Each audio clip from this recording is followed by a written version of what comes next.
There's a TV show that me and my girlfriend have been watching recently, and it's one of my favorite TV shows ever. It's a competition one, and it's called Face Off. Have you heard? Have you seen? Is that the one where they do like the makeup, like Yeah. could be fantasy or like camouflage, like you look like a plant, that sort of thing? Yeah, they get all kinds of different prompts, and it's one of the coolest competition shows I've ever seen. Special effects makeup. That's the words I was looking for. Yes, exactly. Yeah, it's not where Nicolas Cage is John Travolta and John Travolta is Nicolas Cage. That's a different face. Not to be confused. I'm not sure what that TV show or that competition show would be like, but I'm sure it'd be fun. They could probably use that as a prompt. That was a movie. They totally could. Yeah. It was a movie in the 90s called Face Off. I mean, Interesting. that too, Yeah, I knew but that, but we're talking about the show, right? I know. now. I was just saying, like, it's not the other one to be confused with. anyway, Right. so I was watching the show for the first time ever. I've seen commercials for it in the past when commercials were part of my life, but we were watching it and they started going over, okay, guys, you're playing for $100,000. Everybody's like, yes, that is awesome. I was like, cool. They can do a lot with that with their studios, personal studios. And then they're like, and you get a car. They're like, oh, this is incredible. And they look at him and they go, you get a 2013 Fiat 500.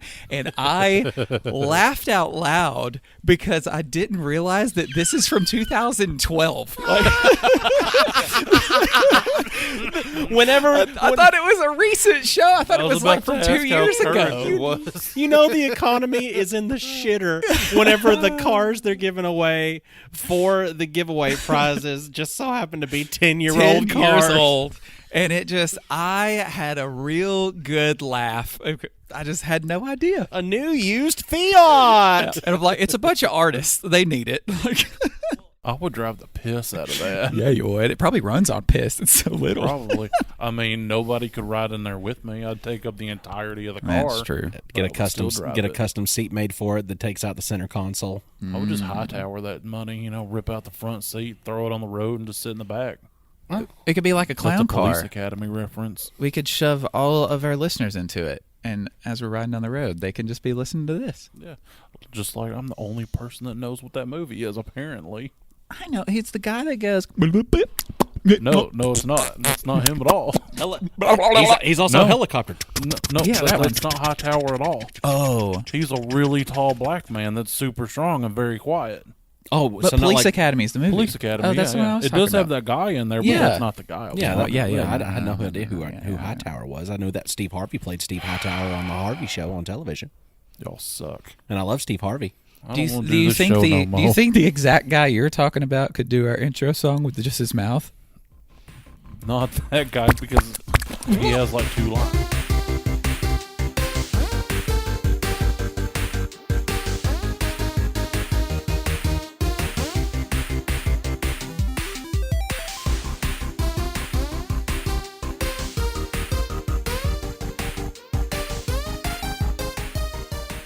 Hey everybody, I'm Dane Holland, I'm Austin Shazam Pfeiffer.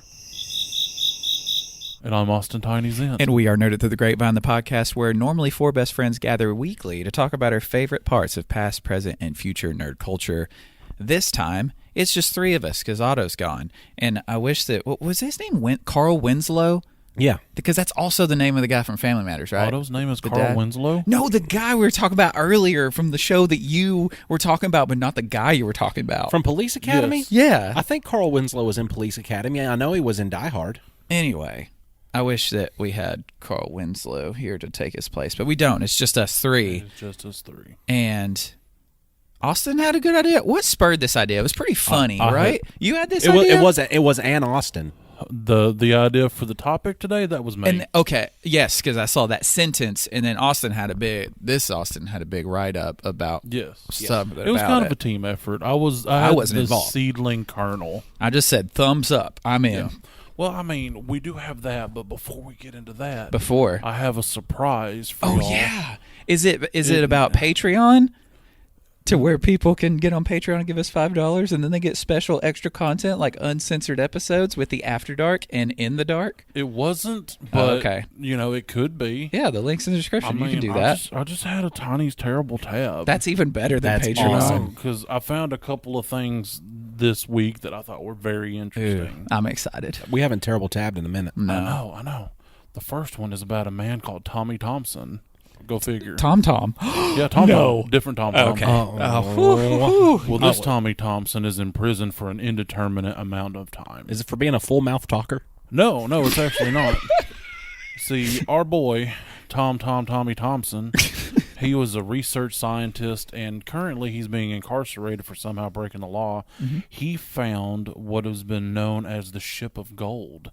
What? Yeah, the SS South American. It went down, had a bunch of gold on board. Well, he had a sub. They went down and found it, and he found he come back with roughly 500 gold coins worth between $2 and $4 million. That's so much. I love that it's a submarine, but in my head, I just heard, I don't know, Tommy, where are we going? How much leather do I need to wear when I go down here? I don't like deep diving in the ocean, Tommy. Don't make me. we call him Dom Tom. Dom Tom. Dom Tom and his sub. Yep. Dom Tom and his sub found millions of dollars worth of gold? Yes, that was a small portion of it. Like, this ship has been, searched for since the 80s. Okay. And for whatever reason, he didn't pay his investors back, whether unintentionally or just didn't get around to it yet. Yeah. Well, he's been incarcerated. He was initially sentenced to 2 years in prison with a $250,000 fine.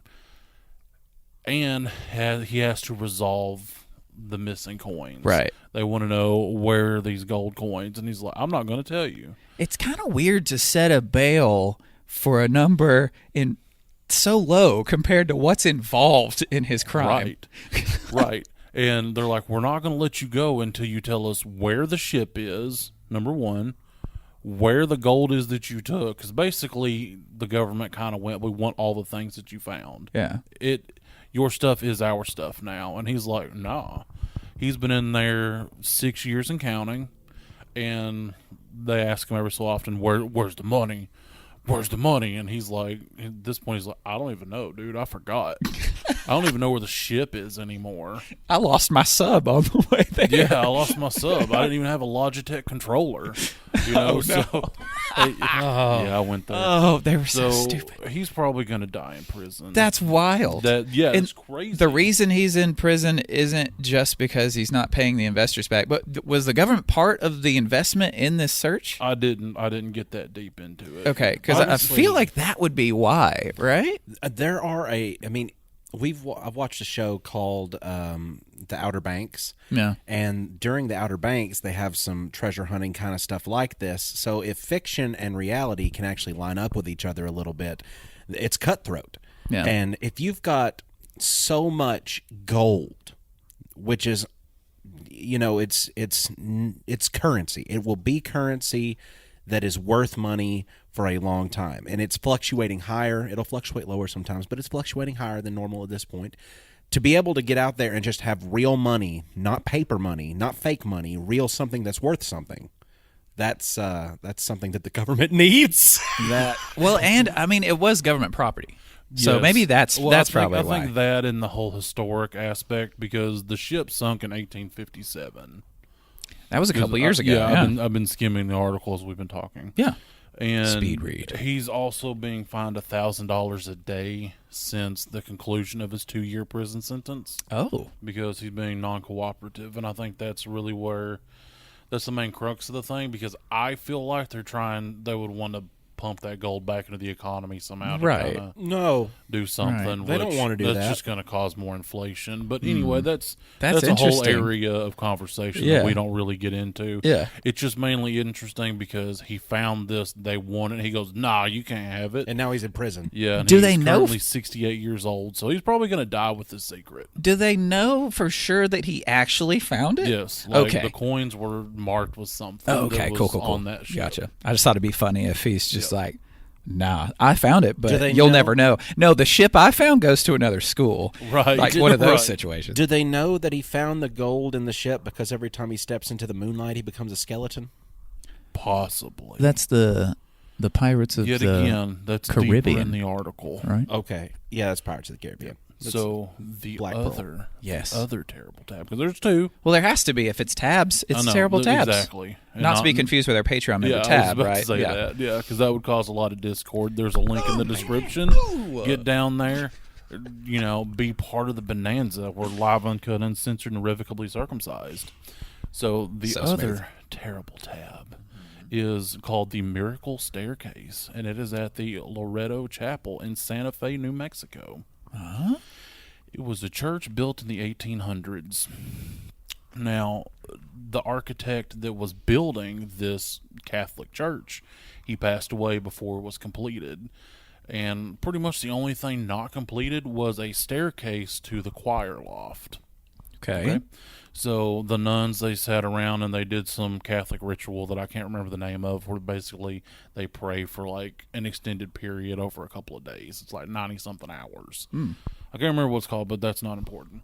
And a man shows up riding a donkey through the desert. And he goes, I got y'all, sisters. I'm going to build these stairs for you. So this man was there for roughly 3 months. And he built a staircase that has a double spiral. It has 33 steps. And it has no newel post, no form of support. It is held together with no glue, no nails, no screws, but with only wood pegs holding it together. And basically, nobody knows how it actually works. Science can't figure out this staircase. Yes. I've seen about this staircase before, and it's one of those marvels that makes you like, because the man on the donkey that shows up to do construction work that has no physical reason to exist, Exactly. it's mind-boggling. Yeah, the nuns have speculated that it's Saint Joseph, the father of Christ, because he was a carpenter. They think it was him. He showed up. It's made with a wood that the closest tree identifiable from it, because they've taken a sample and done some tests, grows in Alaska. And it's not even the same type of wood. It's just the closest thing that they can find on Earth to it. Interesting. Probably tree from like biblical times trees that no longer exist anymore. You've got the holy wood to the holy staircase. Exactly. And the church now is like a historic monument, so it's kind of like made into a museum. In the late 1800s, a railing has been added for safety, and they added some iron brace for no reason because it doesn't need it. I guess safety and codes or whatever. Just don't let people climb on it. There you go. Well, it's solid, though. Yeah. It has no reason to be, yet it is. And the nuns, like I said, have speculated that it's Saint Joseph who built it. The guy who curates this particular establishment now has brought in like spiral staircase builders, the people who do this thing, and said, I'll give you some kind of reward if you are able to replicate it, or at least tell us how it's done. Nobody knows how to do it. Because after the 3 months, the guy who built the stairs just Frenched off into the night. Well, just gone. Just gone. And it turns out it's not even like Saint Joseph; it's Saint Joseph, and he's just very good at carpentry. And because you've got people out there that until they're discovered, they've got capabilities that don't really make sense to other people, like mathematic equations and stuff that. Like code breakers and people that are naturally good at this kind of stuff, like that make no sense to us or make no sense logically how they can interpret these things and break these codes so quickly. It just makes sense to them. So maybe he's like, I don't know, the architectural code breaker or something for spiral staircases. That's a long-ass saint name. Yeah. Right? But there's just so many things around it that are just mind-boggling because, like I said, it's 33 steps in a double spiral. They're supposed to represent the 33 years of Christ, all these things. But it's just held together with wooden pegs, bro. That's cool. Like, that's it. Yeah. And possibly the wood came from Alaska to New Mexico. And we're talking like that's 1800s. That's a haul on an ass. Yeah, we're talking that's hauling ass. Yes, exactly. Yeah. With crude hand tools, no like form of transportation car-wise, like how? Why? It's not even that Alaskan wood. We don't even know what kind of wood.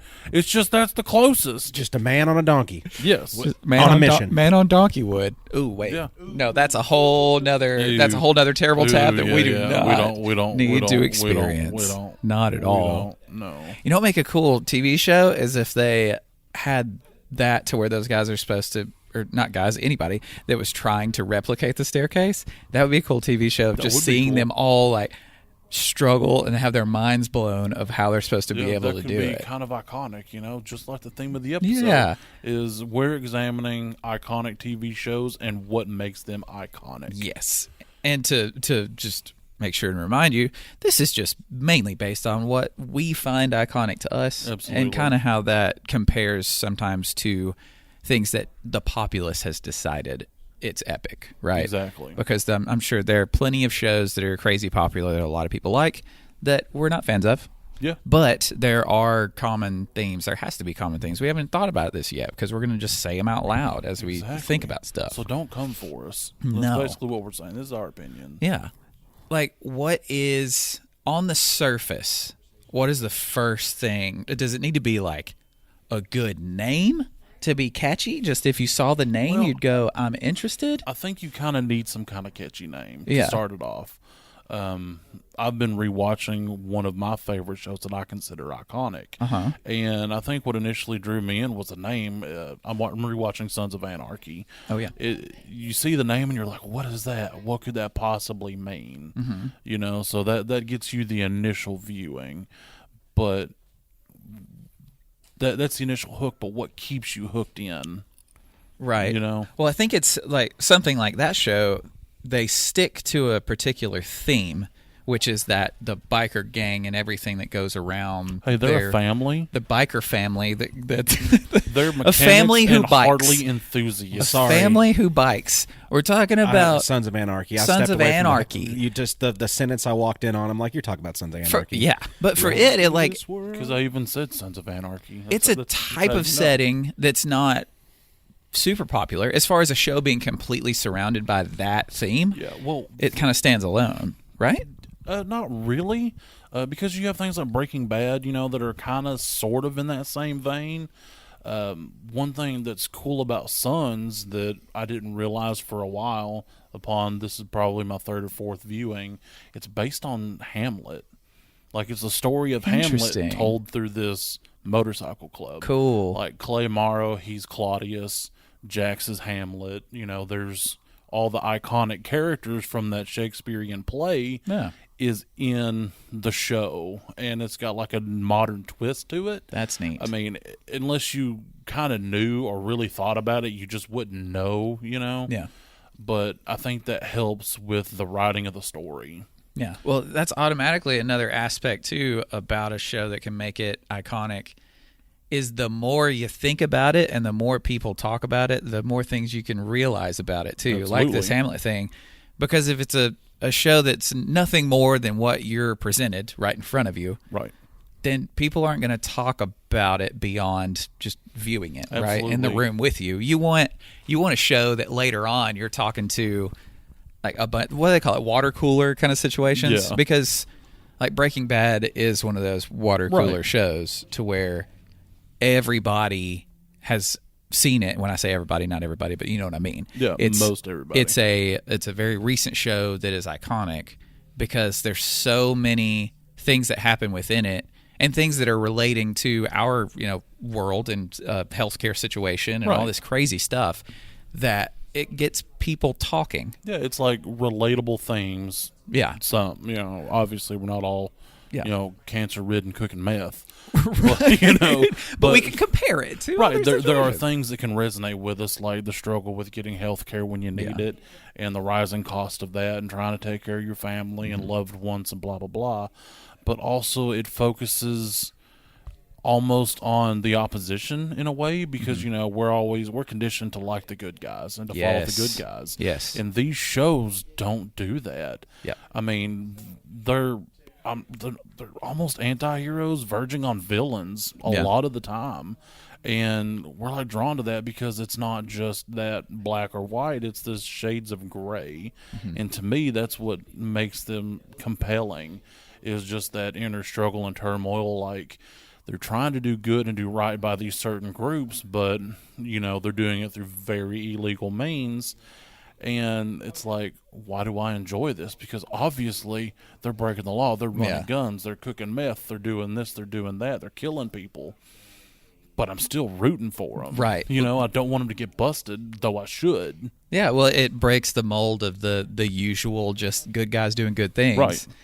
Which can be done well, and Oh, it has been absolutely. done well countless times. But the type of show where you find yourself rooting for the not good guy, it means they've written them really well. Yeah, because it's like it's like I'm rooting for the bad guy, but not the baddest guy. Right, yeah. yeah. You know, I'm not rooting for really. the bad stuff they do. I'm just wanting them to win. Yeah, exactly. It's like whatever they're trying to do, I want Yeah. them to do it and to get away with it and do it well, even though I know that they should not be doing these things. Well, that's them doing a really good job of making them the hero of their story. Like, within Yes. their story, they're not the villain. Right. We understand from outside looking in, like, these are villainous acts. Exactly. But they're able to show it in a way and write the show in a way that, no, man, like, they're doing the things they need to do to save either themselves or someone they love. Yes. Or an idea that they think is Exactly. Well, like right. Breaking Bad, you know, he's trying to provide a future for his wife, his special needs child, and his new child on the way. And he's a teacher, so obviously he's not getting paid jack. Yeah. So he has to find some way to do that.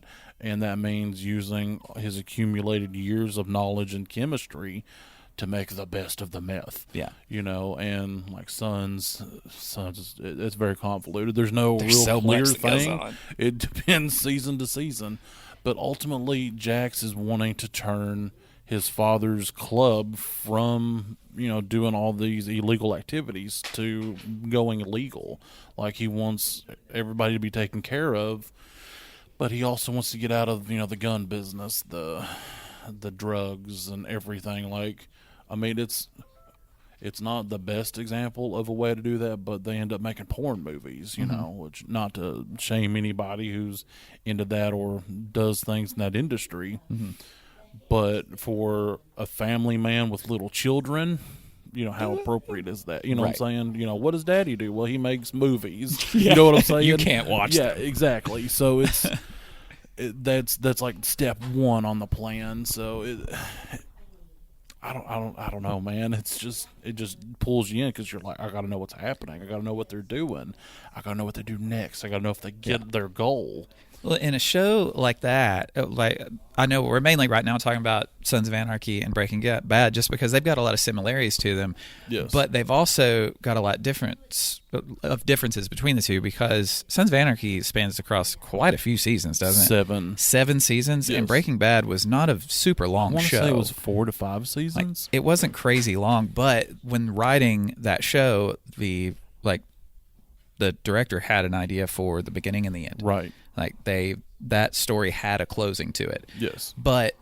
And yes, the characters in it are incredibly written characters and they're acted out so well, but it's the story itself I am within. he who knocks. Do what? I am the one who knocks. Is so good. You know, such good. And that show, it's Breaking Bad specifically, it's more driven around what is happening, like the goal of the main character, which is to make meth. And it's ridiculous because he's, you know, a chemistry teacher and a straight is just white dude living in a suburban area.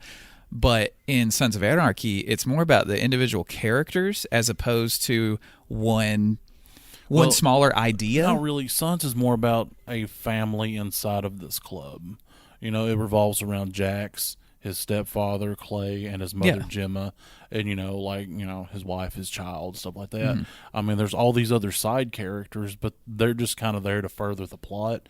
It basically revolves around that central founding family of that club. But that family, there's a lot of different goals involved in the show, right? Oh, It's absolutely. not just the son wants to change the biker club to something new. Right. Well, Like I mean, in Breaking Bad, it's the teacher wants to make money to save his family for whenever he's dead by making meth.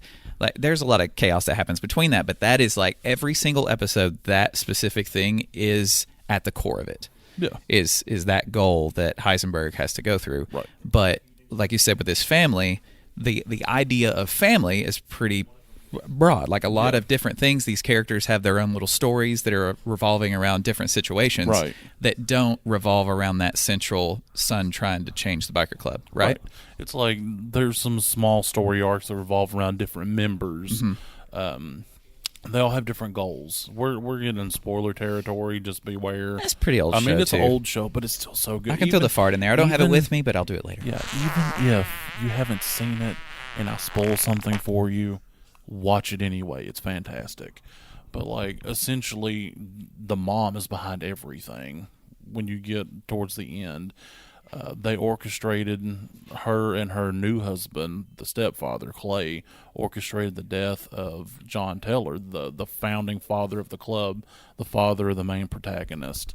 And so they're doing things to basically keep this power because they run this small town of Charming in California. You know, they keep all the drugs and things outside of that, yet they make money, not necessarily with drugs at first, but with guns and the porn and all that. And they're trying to hold on to that bit of power that they have. And Jax he doesn't know all of the ins and outs in the beginning. He finds out later. And it's the whole idea of retribution for wrongdoing. And it's just so many different interests. Do you know they made a comic book about it? I did not. Yeah. It's also really good to see, like, because he's trying to figure out his path a lot of times too. Yes. And his dad went one way with stuff with the motorcycle club, and he was, of course, with Clay, and he was one of the founders of the motorcycle club. Yeah, Clay was one of the first 9. And his father was, and so was Clay. Yes. And Clay, is kind of this father figure for him now, and he's trying to figure out whose footsteps is he going to follow. Is he going to follow his father's footsteps and be like his father, and here's this journal, and here's all this stuff that I've got to take care of? Yeah. Or am I going to be more like Clay, and I'm going to act this way, and I'm going to go through this journey? But it turns out the whole time he's got to be his own man. Exactly. Well, even in like one of the first few episodes, the mom Gemma and Clay were talking, and Gemma says to him, pull him Jax in close, make sure he follows in the right father's footsteps. They want everything to stay as it is, whereas Jax is wanting to institute change because his dad's seen that this group lost their way. So before he passed away, he wrote a memoir, kind of saying, this is where we went wrong. This was the initial goals, and this is where we want to be. So Jax just randomly finds that one day when he finds out he's going to have a baby. And he starts to read it, and he realizes he starts to see the way his dad did. And the ending, which a lot of people hated, I found to be very poetic. Because at the end of the whole story, he manages to achieve the goals of his father, but in his own way. In order to do that, he had to do a lot of really bad. And so at one point around the end, the clubhouse gets burned. His father's motorcycle gets burnt, which was restored after his death, and he restores it yet again. And he starts to ride that in the last couple episodes, and then he drives it face first into a truck. He does. He dies in the exact same place that his father died, on the same motorcycle. Yet he actually achieved the goals of his father that his father had, and that he has now reset, and that pushes the club over into legitimate business and pulls it out of all the bad. Well, now you don't have to watch it. But there's so much. You just got it all. So much along the way. When you look at a show like that, if I were to just look at a picture and I'm like, okay, this is a biker gang, I'm gonna think action first. But it's a drama with action involved. It's technically classified as like a crime drama. Okay. Though when I think crime drama, I think Law and Order, SUV, right? Yeah. All that, alphabet soups of shows. Yeah. They had a spinoff from it that did not get the kind of traction. The Mayans. And saying a show does not get traction when it's revolving around a motorcycle club is kind of a funny tire joke. Hey, that's funny. It's a funny tire joke. But, I've watched all of Sons of Anarchy. I'd never seen it until I got with my wife. And she's like, you've never seen Sons of Anarchy? You should watch it. So we did. I mean, there are times when watching the show, like the music is so well done. That's another aspect. Yeah, music. Show, yes, because the music just encapsulates the moment, just like every time it hits. I would tongue style kiss whoever did the music for that show. The theme because song, it was amazing. The theme song itself is just it's just a good, like, I'm about to have to get into some gritty stuff. Oh yeah, kind of feeling. I mean, just the way it kicks off when we're riding through this world all alone, like ugh. And that's the music to it all. That goes across every genre that we can think of. Because right now we're mainly talking about dramas.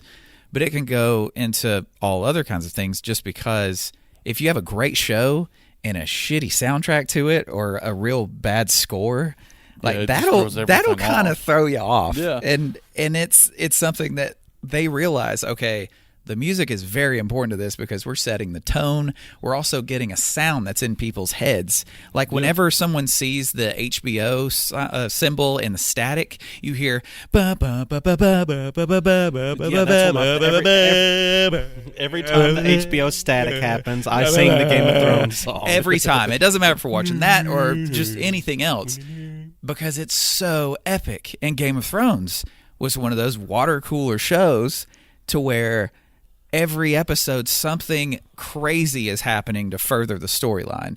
And I mean, I missed out on that one. You missed it. You missed the time. I mean, I messed up. I read the books first. Oops. Yeah, that was a mistake. So I tried to watch the show, and I was like, no. No, what you can do is you can do like Superman fans did when watching a television show and take it as an Elseworlds and love it for what it is, if you would like to do that. And that's what we did with Smallville. I mean, I might have to try it again because I've heard so much good things about the show. And, like, I love the books. Like, they're awesome. Just some of the things. I would like to speak on Smallville for just a Sure. second. Do it. Because it has, during my time of viewing it, I would have rated Smallville as one of the most amazing shows ever. Just because I was getting like superhero hits, and this was before oversaturation of superheroes when Smallville was happening. Yes, it was. The only superhero hits I was getting was coming from some Smallville, and I loved it. And Smallville always had a good soundtrack because Smallville was a CW show, and it was plugging in what all the pop hits were in the time and putting that in the show, and it works really well. But what also happened in Smallville was they got to plug in some iconic like John Williams Superman themes moments, kind of mixing it in with their own style of stuff. Yeah, mixing it in because they have, of course, their Smallville like their themes that's done with a symphony and everything, but then blending that Smallville kind of theme that's symphonic going into like the John Williams theme for the Superman stuff. And then of course Dane and me both like got teary-eyed like just little babies whenever we're watching the very final episode of it, and he finally gets the suit, and then the ghost of his father and everything's there. And well, it went what, 10 seasons? 10 seasons. 10 seasons. And it's another show that lot. they made a comic book like later on, which makes sense. I mean, it was Superman, but they furthered that story, and it's actually a really good comic series too. But that's a situation to where it's iconic in its own way. Like, it's not a good show. Like, we know it's not a very good show. Yeah. Like, Breaking Bad is a good show. It's one of the best shows ever made. Yeah. Most of Game of Thrones is a good show. Some of the best cinema ever just produced. Because just the drama that they are able to bring to that, to draw you in, to make the characters real. But it doesn't have to be a good show to be iconic. Well, that's like The Next Generation. At all. Like, there's so many of those episodes that are just kind of remakes of the original series. Yeah. And they're just very contrived, and some of them are just ground that seems to have been plowed over many, many, many times. Yeah. Yet that's still an iconic show. Like, some of the episodes are just, they're like peak sci-fi. Like the one with the satellite where he lives that whole other life while in like the space of an hour when he's unconscious. For instance, that's touted as one of the best science fiction things ever put to film. Yet the show is not great. No, it's not very I love good. it so much, but Yeah. I am aware of its flaws. You see, Smallville did a great job of letting us know that people with TBIs, traumatic brain injuries, can actually just function like normal folks every day, because it seems like during every episode, one of the main characters would receive a TBI from Clark. Every time. Because he would have to, like, he at He'd, one like, point... touch them on the head like in the right spot. Yeah, he'd Just- like poke their temple. click. Now they're knocked out. He knocked him out with a poke to the temple. And that's the 20th time they've been knocked out in 2 months. I love you, Lois. I love you, Clark. Came back. We're gonna go to Starbucks after this, Clark. I love you. I don't know why she's been acting this way recently. Hold on a second. Hey, Lois, you've got something on your... Oh, she's sleeping. Oh, look, she's sleeping. She must have got really tired really quick. Hold on, I have to go to the bathroom. Superman saves the city.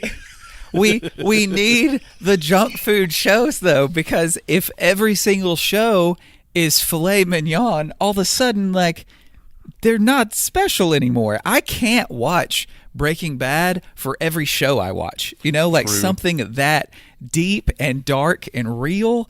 It's heavy, and it's something that, like, I can only take so much of it. So sometimes I need a Smallville, or sometimes I need a Star Trek, or like Charmed, and Charmed. Early 2000s. Whatever. It was like 2005 whenever Smallville started, which is insane to think about how long ago that is. Yeah, but at the time, it was like graphically good. Like, you could watch it was like cool to see these things happening like this, like, oh my god, that's so neat. And then to look back on it now, it's like, ew. You mentioned doesn't hold up. You mentioned a thing, Dane. What did that I mention? sparked a thing. You said you need junk food shows. Sometimes you do. So sometimes while we watch junk food shows, we eat junk food. Correct. What's like your top junk food snack for your junk food show? Ooh. Chips. Yeah, well, my nasty boy Gotta get a combo. little more specific. Well, if it's my, my nasty boy Yes, combo. What is that, Tony? What's my nasty? Salt, What's vinegar, just potato chips and milk? what a nasty little boy. I'm surprised he doesn't put the potato chips in the milk and just crush them up until they become like mashed I potatoes. do that in my mouth. Why would I do it outside of my mouth? So you didn't when have you to can do it, this is a good life rule. If you can do it in your mouth, why would you do it outside of your mouth? I think that goes along with so many different situations, and it can't be taken wrong. It means exactly what it means. And when you hear it, you know what someone's saying. And then somebody asks Dane, hey, boy, what'd that mouth do? What'd that mouth do? And he says, I put salt and vinegar, chips, and milk in it. And they're like, that's worse than what I was thinking. Absolutely. Yeah. Well, I do the same thing with Oreos in milk. That's what I do different. there. That's when you normal. eat cereal, do you have the milk sitting aside and you put some cereal in your mouth and then you drink the milk? No, you put the cereal and the milk in a bowl. Oh, no, what I do is I do it separately so that way they're in my mouth combining together as opposed to being out. I've been known to straight raw dog a box of cereal, though. I mean, Dane does pour himself a cup of cereal and a cup of milk. He doesn't combine them. He doesn't spoon them. He dumps and sips. Yes. I can do it in my mouth. Why would I not do it in my mouth if I can? It doesn't have to be done outside of my mouth. He has a cup of cereal and a cup of milk. Next time he does it, I'm going to capture it on picture, and I'm going to post it on the Discord. I'm There's a not link in the description. I'm not ashamed of any of this. Dane. Yes. I'm not trying to be judgmental. It doesn't get soggy, Tiny. I understand. The whole time. Hold on. Please let me finish my It's statement. so hard. Have you experienced some kind of milk-based trauma? Because you're causing milk-based trauma to yourself. Possibly? Or is this milk-based trauma your only solace for some other kind of trauma? That could be it. You're in a safe space. It could be it. Well, the thing, I probably could have already. Unless you eat that salt and vinegar potato chips and milk in front of me. Yeah, I don't feel safe doing that. I've never done it, have I? No. And I don't care that you do it. I just don't want to. I just don't want today. to see it. The thing is, maybe early on in my life, I had already tasted the best food I'm ever going to taste. So then I had to like compensate to where it's like, okay, well, I got to find something nasty now. Yeah, because Shoney's is closed. So yeah,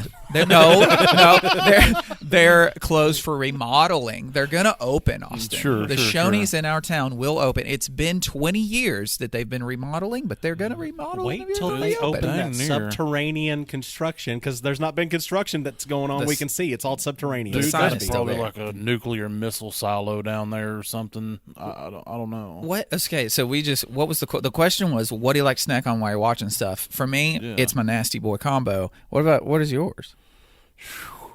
I mean, I like a vast array of things. Yeah. Okay. I do enjoy the stately air popped popcorn with a slight amount of butter, just enough that the salt sticks. Air popped popcorn? Yeah. Not that bag that's in the grease, but you got to get a whole contraption that costs around $20 American. And you put it on the counter, that's where it lives. And it has a hood, and you pour in the kernels. The popcorns pop out a funnel in the front. Yeah. Oh, yeah, I've seen that. Yeah, I've never had one. I always thought they'd be more air. expensive than $20 American. No, they're just $20 American. And then you get like a huge jug of popcorn kernels for like $3. Dang. That's a lot cheaper than bagged popcorn sitting in the grease. Yeah, but I'd get the butter oil in the thing from Orville Redenbacher's. Yeah. And I put enough on there that when I hit it with the salt sticks. Sticks, right. So it's not really buttery. It's along more the lines of your plain popcorn, but it's clean tasting popcorn. Do you salt it or popcorn salt it? Okay. Salt. Good, Or because sometimes I don't even do that. Sometimes I just eat it just as it is. Because popcorn salt is just like seasoning salt to me. Yeah. And seasoning salt is too much for my popcorn. Well, I want just salt. Well, they do have different flavored sprinklies to put on there. Cinnamon. So you could, cinnamon I've sugar. seen cinnamon. There's a garlicky Parmesan one. White cheddar. White cheddar, yellow cheddar. You can. It's basically build your own popcorn. Or just some ranch Or like the seasoning. bucket. Yeah. We're coming upon popcorn bucket season. Exactly. To where you can just go to the store and there's a metal bucket with Christmas on it, and then for whatever reason, there's 3 different types of popcorn inside. Yeah. And if you're lucky enough, you can get the one that has the turtle popcorn in there, not the caramel popcorn. Because that's always there in all the lesser tins. I just go ahead and I yoink that divider. Because Just mix it up. We need no walls separating us as people or as popcorn enthusiasts. So in your mouth, you're going to have you're going to have some of that orange cheddar popcorn. You're going to have some normal popcorn. You're going to have either caramel or chocolate popcorn in your mouth. Whatever fits in this paw of mine, it goes in my mouth. It's like a trail mix, but for chocolate cheese. TV shows. What's yours? My mouth is a melting pot of corn. I don't have any preferred snacks. No? for You've got nothing. Nothing you can think of. No, nothing that is like Hawaiian Punch. Yeah, but you That's a know drink, you not a can't snack. drink that. I can't have it because No. I'll drink all of it and I'll get sick. Right. And So if the cupboard at the house is completely stocked, you just went to the store, you're sitting down to watch an hour-long TV show, but you're going to binge 3 episodes. There's not something that you go to the cupboard, open it up, and go, thank goodness I have this. This is perfect. Because you get hungry by episode 2 of the 3. Sweet Thai chili Doritos. I knew there was something. See? I knew it. Yeah, and those are baller. Yeah, sweet Thai chili Doritos. I prefer those to every Dorito that exists. Sweet Thai chili Doritos. You've got my answer. Excellent. Also cookies.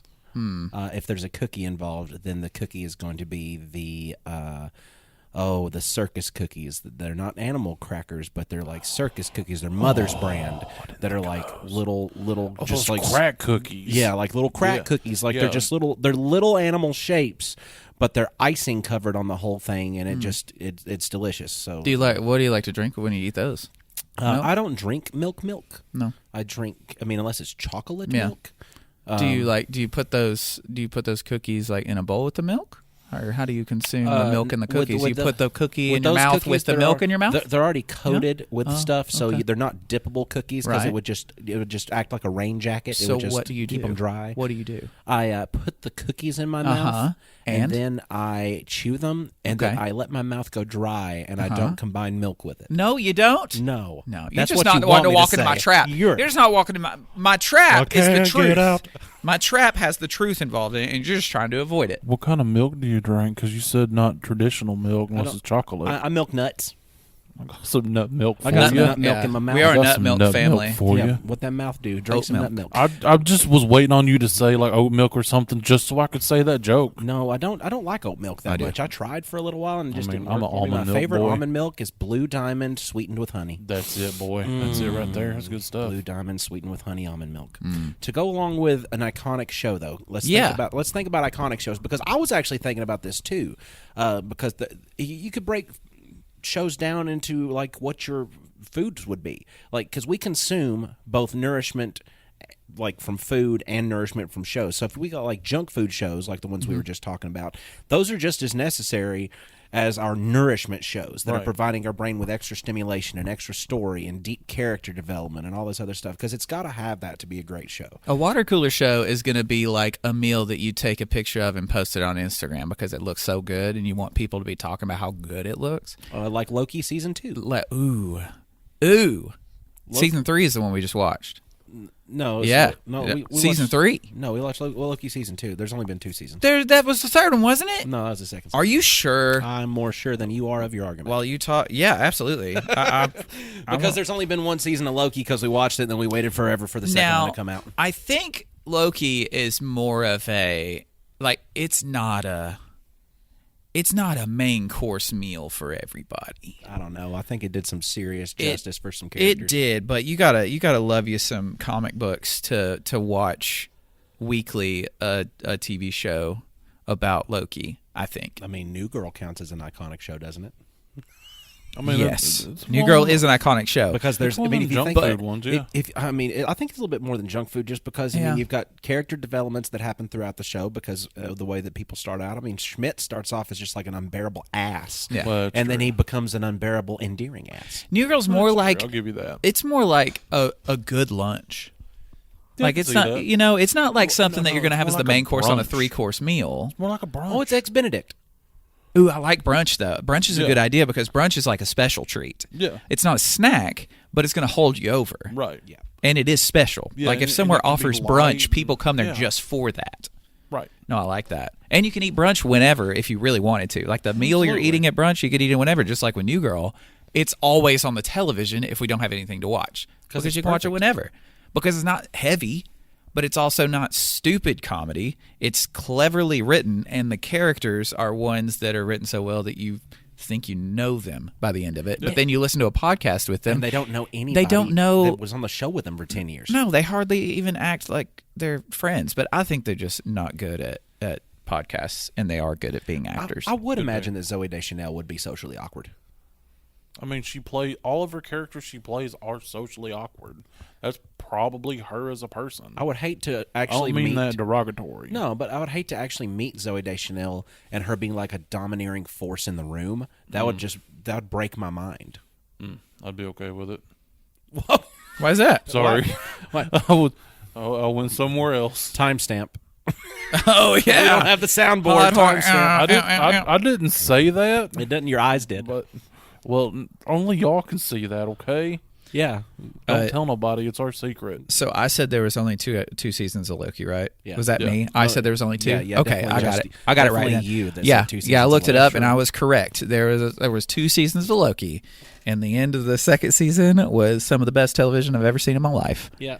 Yep, it was so good. And if you're a comic booker or a superheroer, it's a redeeming quality of the superhero comic bookies that are happening right now. Actually, I saw something earlier as I do scroll through Instagram. Sometimes there was a nice little reel that showed the ups and downs of recent superheroing, because Marvel has just been, of course, just force feeding us all the superhero stuff. Still, just here's more superhero, here's more. It showed like Secret Invasion. And the people were just like freaking out. The guy was like freaking out. He's like, "Oh God, it's over. It's over for us. We're not doing anything anymore. It's over. It's crashing. It's burning." And then Loki season 2 comes out. He's like, "We're back. We're doing it. This is it. I'm so excited. It's not going to die." Marvels comes out and he just flatlines. Because I don't know if anybody else is in the same boat as I am, but my boat for the Marvels is I'm going to skip the boat until I can get it for free. Mine's sunk. Mine's like the USS South America. It's down there. Somebody might have found it, but nobody knows where it is anymore. Not even him. This is like kind of what we were talking about earlier with Breaking Bad, and the fact that it is a story that has a beginning and an end.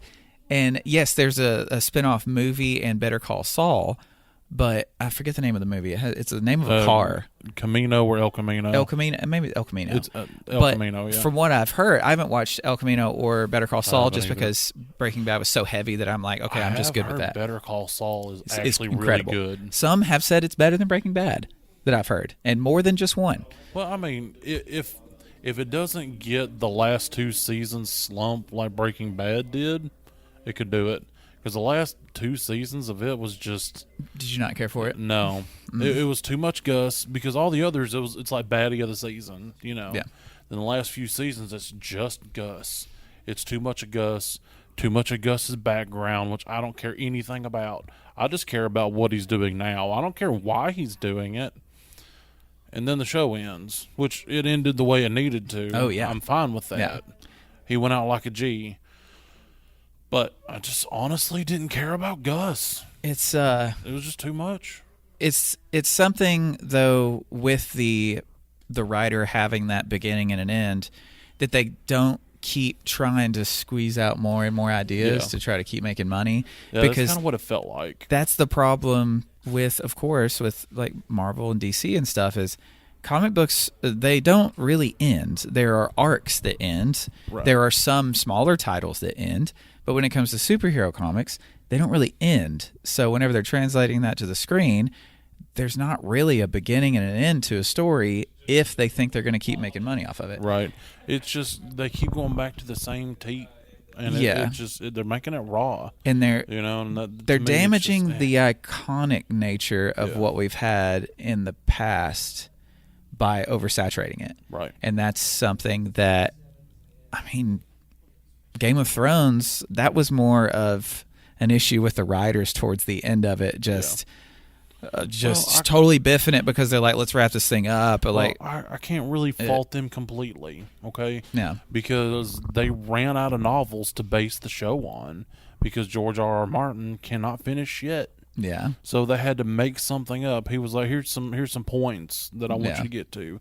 And now he's like, it's probably not even going to end the same at all when I get there, Shoot. if I get there. Well, they showed that they can't do original material. They Absolutely. need something already written to do a good job. Yep. But then we get House of Dragon after that, and it's that good taste again. It's that Game of Thrones that those that enjoy the show, for the most part, watch House of Dragon, and it's great again. I kind of feel like I should watch that. Yeah. I Because think you would haven't like it. read the book yet. Mm-hmm. I mean, I have Fire and Blood. I just haven't read it. And I've heard that this show just encompasses a part of Fire and Blood. Because Fire and Blood's kind of like the salamander. Mm-hmm. Thank you, Marcus. It's kind of like an encyclopedic history of, the kings that have gone before. Yeah. So, it's based on a portion. Gotcha. And I think what happened with Game of Thrones is what can happen if you have something so iconic that so many people feel like they know these characters. The story's been told so well that everyone watching it understands their reasoning behind decisions they make, and they know when they make decisions just as characters, the person watching it's like, I understand that. I know exactly why they did that. Or if they make something out of character, you're able to go, wait, that's not like them. Yeah. And it's just characters you've seen on the screen. Like, you don't know these people individually, but their story's been told so well that you can. That whenever the writing starts to suffer and those characters and the decisions they make and the things surrounding them start to like be so out of character or out of place, that it really hurts as a viewer, because you've taken something so iconic and you've taken the care away from it and the quality away from it, and it makes it so much worse. Right. Well, it's like, it depends what kind of out of character they are. Okay? Now follow me here. So you're watching a show and a character starts to do shady shit, but you don't really know what they're doing, but you see things that are not typically what they would do. So it depends how you go along with that moment. Because you can take that out of character moment and spin it to this whole thing like, oh, they're trying to, screw over these people because of this, this.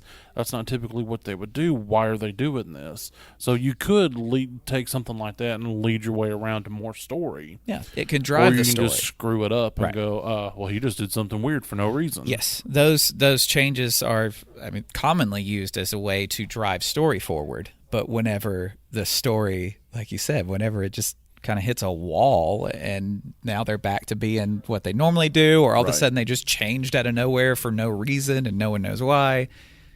If you're making something iconic, all of a sudden the pressure's on. Whenever everyone is talking about the show, the content that you're making, now perfection is pretty much demanded because people have invested so much time of their lives to enjoy what you've made, but it was your decision to put it out there in the first place. So it's like, I made this for people to enjoy. Oh no, everyone loves it.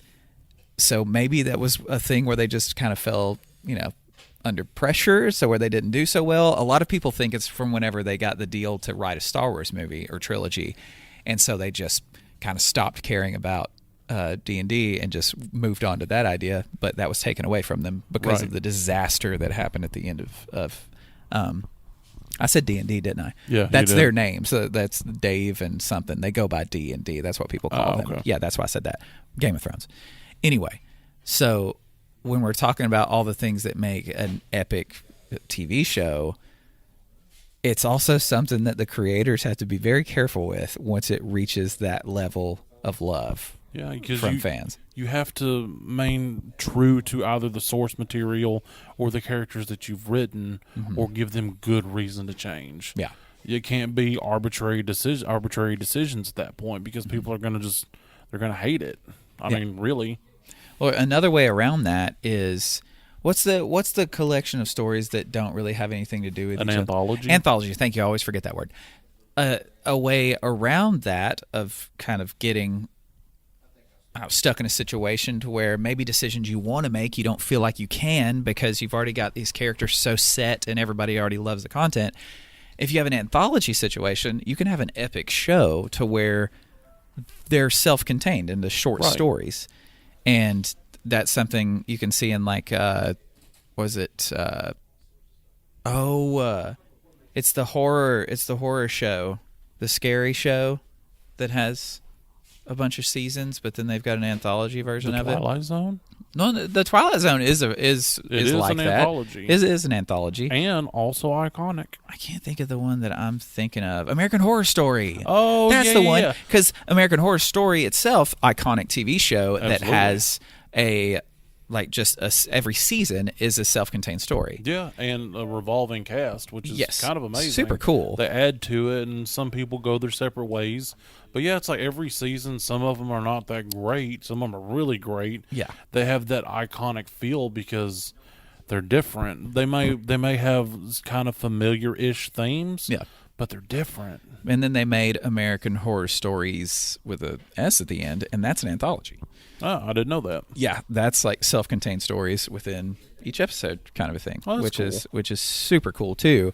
And that's a good way of going, okay, we have an iconic product in these single seasons of the show of being different.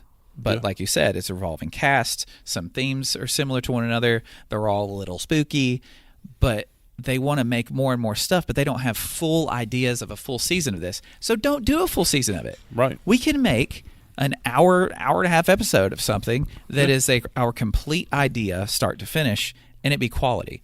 And I think the way they're doing that is such a better way than like with Marvel, to where they make an entire season of a TV show that no one asked for, no one wanted. She-Hulk? But that and what was the one with Secret Invasion. Secret Invasion was the big one. Secret Invasion. I mean, She-Hulk. I mean, it had a 50-50. It had a 50-50 charm to it. Yeah, people liked it a lot. People didn't like it a lot. Secret Invasion. Nobody across the board. Yeah, they're nobody like, liked it. "What the flaming shit is this?" And Yeah. it was clearly labeled by most people that watched it hot, stinking, fecal garbage. Look, the only thing She-Hulk that I have ever watched had the old WWF wrestler Chyna in it, and it was not good either. That's not what. That's nobody needs to try to find that. It wasn't good either, in case anybody's curious. I've found E-Bombs World before, and all of the places that E-Bombs World can direct you to, those will be one of those sites. Well, I sought that out. I don't know what E-Bombs World is. I remember its existence. Oh, it's just a central But I don't know hub for if people that everyone don't on know how to 4chan. Also, never did that. It's awful. Yeah, I'd stay away from that. Don't do it. Is it like Reddit but worse? Okay, I've been away Yeah, for a much few worse. minutes. You guys have been talking about Game of Thrones. I've been trying to listen as much as I can because this is a vape sack day. We are in Yes. vape sack. So I've been trying my best to keep up with the conversation while you guys were talking. So Game of Thrones has been happening. Yeah. And, Game of Thrones can be a conversation that lasts for a long, long time, especially whenever you talk about, the bitchings that we would have about the way that everything concluded, because those guys were just ready to get on to Star Wars. That's what we talked. We talked about Yeah, that. Yeah, so, we'll just plow over the ground again. But then buddy. I told him how good House of the Dragon is. Yep, and that was very good. The passion was put back into it at that I'm point. trying to think of other shows that could have, because I can't really think off the top of my head like shows that I would say like get the stamp of just iconic, like maybe the first season of Altered Carbon. Yes, that one was so good. That one was just, it had so much development in it. It had a lot of really good story. I mean, all the characters were really, really well rounded.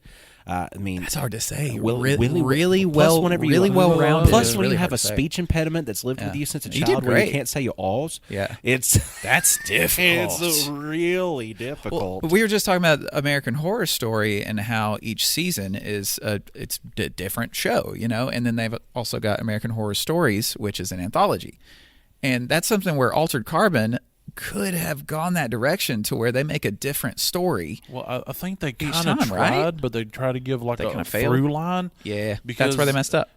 The whole crux of Altered Carbon has been able to transfer your consciousness between different shells. Mm-hmm. So they could have gone 1,000 different ways. Season 1, mwah, So chef's good. kiss perfection. Ooh, so good. Season 2, I was like, what the French is this? Yeah. Like they in my opinion should have jumped to somewhere else in the universe. Somebody else doing something. Yeah. French off Westworld. somewhere else. Never Westworld seen it, but is- I've only heard good stuff. Westworld. I don't even know what it is. First season of Westworld, we watched So that good. like we did Water cooler show. It was we a water did, cooler show. We did Game of Thrones viewing and the Give me Westworld. a brief synopsis of that. Okay, basically the brief synopsis is there is a place that a person can go that is Westworld. Westworld is a location that is like a theme park, but everything has got artificial intelligence, like Android style, like real bleeding, real all this other stuff, humanoids in there that aren't actually real. It puts you in a Western movie town, and all the actors in it are androids. And you don't find out about a lot of that. Weird. Like you don't find out about the android stuff, for a little while in the show. I mean, the show's been out for a long time. Yeah, it's sci-fi. It's based on androids looking like people and all this other stuff. But you don't know that they're not people for a minute. Like the way that the show kind of introduces you to everybody, you're thrown headlong into the storyline that's being played out by these bots, and you don't know they're bots. They don't look like bots, don't act like bots. No, none of your ticks and everything going on with them. Except the dad is sick. The dad's got problems mentally, like a stroke kind of symptoms. But turns out he's actually just malfunctioning, and they're trying to figure out why. I mean, it's just long story short. It's robots becoming more sentient throughout the basis of the show, throughout the premise of the show. They're going to become more sentient, and then they're going to realize, well, if we're alive like this, aren't we truly alive? Can't we live? And then they have to fight for that. Interesting. And then they went beyond that first season and got bigger into different areas that weren't West, like the Wild West. Like East World? No, literally, Eastworld was What's that samurai. thing? Yeah. Whoa. And, Samurai times, What about and- North World? Nordic times. South World? You got your trailer parks. Hell yeah. Welcome to South World, Land of the Poor. land of the free and home of the food stamp. What about Northwest? Northwest. There's lots of. That's Kanye's son. Show some respect. This building is made of glass. We're at our. This is the closest thing to our vape shop our vape shop strip mall studio. That's what this is. Isn't it? No. But it was another situation to where, man, some kind of anthology thing or something later would have been so much better than to where they put it, because they took it from a show that we gathered weekly to watch together and try to piece together the story, and the turns and twists were so crazy, and then it became something that no one within our group of people that watched the first season were cared. any interested in it any longer. No one gave a single And- hot damn about it. And that's where you get in this weird situation of, okay, is it an epic TV show, or did it have an epic season or two? Is it partially epic? Well, it's kind of like Lost. Okay. Yeah. Kind of the same idea, First few seasons were so cool. You're like, what's going on? Why is there a smoke monster? And then a few seasons down, you're like, oh, so the smoke monster is part of this security system because there's others on this island. And, okay, that's weird. They were part of this secret government thing. Okay, then all of a sudden, one of the main characters is a deity. You're like, okay, where did this come from? So the last season to 2 seasons, you're like, I don't even know what the French I'm watching. Like, literally, you become lost. Yeah. Yeah. That was their goal the whole time. Yeah, it's like, it started off, and it was such a cool Frenching thing. Yeah. And then you're like, I don't get it. don't get it. I don't get it. I want to start it over again. Watch the parts I did like. Right. I mean, I've tried, but then I remember the other parts, and like I still like the show. Don't get me wrong, but I'm like, why did you make that choice? Yeah. I think just as we talked about the score being Rest in peace, Charlie. so important, and the character-driven goals being so important, the length of the story you have to tell is also pretty important. Yeah. Like, stop trying to get 10 seasons out of something that has 3 seasons of story. Yes, please. Just wrap it up, man, because it could be a Breaking Bad situation to where people just look at that and go, this is the first time in so long that I've seen something. And I know you didn't like a couple seasons of it, right? But I think from most people that I've heard watch it, I didn't dislike them. There were parts about it that they were on the lower tier. Gotcha. So, but even lower tier for Breaking Bad was still great. Yeah, right? Okay, still great. Yeah. Better than El Camino. People, never seen it. I heard good things about it too.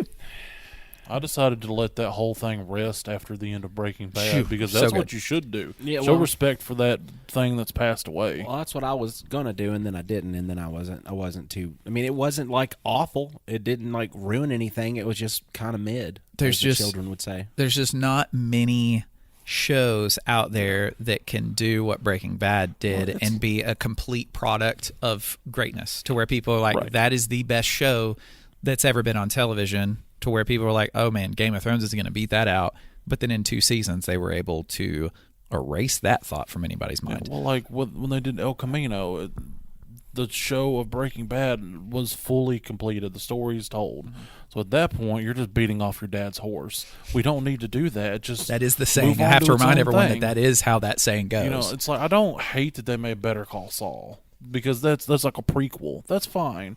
But don't beat off your dad's horse by making a prequel or a sequel movie, El Camino. I don't need that. Are you glad that they made a movie and not a 3-season TV show about it? Yeah. You see, and I think that could be switched around for some things, because if we would have received Zack Snyder's Justice League in a 4-part limited series as opposed to it coming out as a 4-hour-long movie, I think it would have been received better for audiences, because it was literally broken up in the movie to different arcs. So in the extended cut, yes. So, I mean... but in the theatrical cut, that's where we had a problem, the theatrical cut. The theatrical cut didn't even stand a chance in the first place. It got Whedoned, and it got killed by him. Here's the thing. Since we're kind of branching over to iconic movies, I don't see anything wrong with making like a 4-hour movie. You know, if that's what you need to tell the story, as long as it's good. Like Quentin Tarantino's Hateful Eight, that's like a 4 or 5 hour long movie. But that movie is a journey, son. Mm-hmm. Now, if you don't like Tarantino, don't watch it. It's a lot of storytelling. It's very Tarantino. It's a lot of storytelling, a lot of dialogue. His movies are very dialogue driven. There was an intermission in the theater for that movie, I believe. Yes. Yeah. There's even one if you watch it on Netflix, because it just goes intermission, and then there's black for a little bit. And I'm like, now I can go pee. Well, they even made it into a miniseries version of it to where it's got like 4 episodes, which is really nice. It's a good way of watching something like that. Initially they didn't, but then they broke it up into the 4. Right. So the next time any of you are watching a TV show you love, just try to think, why is it that you love this and just like other things? Like, what about it makes it iconic to you? Because we can get stuck on even just 1 or 2 shows, and that be enough for us to have an hour of conversation of what makes that show epic. But there are a lot of pieces of that can be carried over into a lot of other successful TV shows and stuff too. Truth. So, and I know earlier we mentioned snacks while we're watching things. We did. If you were watching an epic, iconic television show and life were to step out of your refrigerator and hand you grapes, what would you do with those?